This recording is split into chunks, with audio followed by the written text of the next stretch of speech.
काय करतात याच्याकडे आता पाहायचं.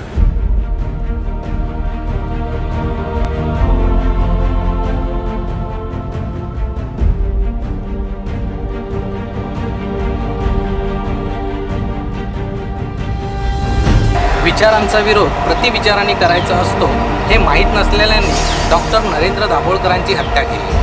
त्यांच्या हत्येच्या निषेधार्थ ठाण्यात ठिकठिकाणी लोकांनी उत्स्फूर्त निदर्शने केली. Dilip Sawant, S9 news.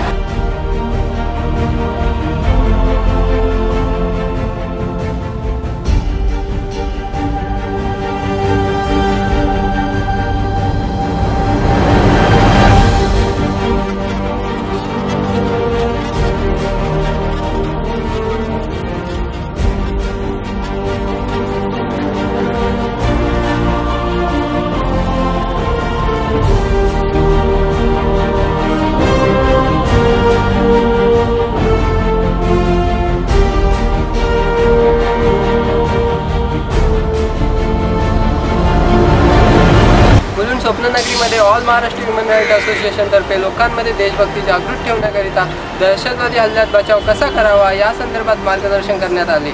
चेतन सावंत, S9 न्यूज, मुंबई.